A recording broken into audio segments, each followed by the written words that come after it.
Welcome back. This is Raquel Moore with Monthly Whispers of Godly Wisdom for your journey. Whisper number 8, do not faint. Pray, pray, pray. I want to share Luke chapter 18, verses 1 through 14 in the King James Version, and it reads, "And he spake a parable unto them to this end, that men always ought to pray and not to faint, saying, There was in a city a judge, which feared not God, neither regarded man. And there was a widow in that city, and she came unto him, saying, Avenge me of mine adversary. And he would not for a while. But afterward he said within himself, Though I fear not God, nor regard man, yet because this widow troubleth me, I will avenge her, lest by her continual coming she weary me. And the Lord said, Hear what the unjust judge saith. And shall not God avenge his own elect, which cry day and night unto him, though he bear long with them? I tell you that he will avenge them speedily.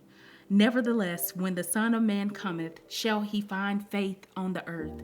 And he spake this parable unto certain which trusted in themselves that they were righteous and despised others. 2 men went up into the temple to pray, the one a Pharisee and the other a publican.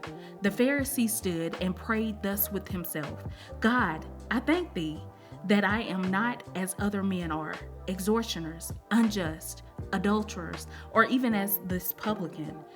I fast twice in the week. I give tithes of all that I possess. And the publican, standing afar off, would not lift up so much as his eyes unto heaven, but smote upon his breast, saying, God, be merciful to me, a sinner.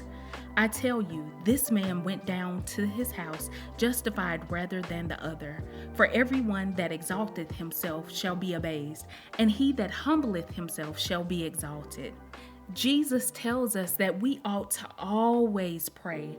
Never give up. Continue praying. Keep pressing. Do not faint. Do not quit. Keep on praying. Persevere. In this passage, we find a judge who did not fear God nor man. He obviously didn't care about anything or anybody. Woo! What a dangerous place to be. Every knee must bow at the name Jesus. No one is above God. If a person believes that they are, they will be humbled. We go on to see that there was a widow in the city that came to the judge saying, Avenge me of my adversary. Do me justice. The judge would not avenge her for a while. He said, Though I fear not God nor man. Finally, the judge said, Yet, because this widow troubles me, I will avenge her, lest by her continual coming she weary me. Here, we see that the widow got on the judge's nerves. She was persistent. She did not give up. She did not faint. So that goes to show us that no matter what your circumstance is, do not faint. Remain persistent in prayer. Continue to push in prayer. Faint not.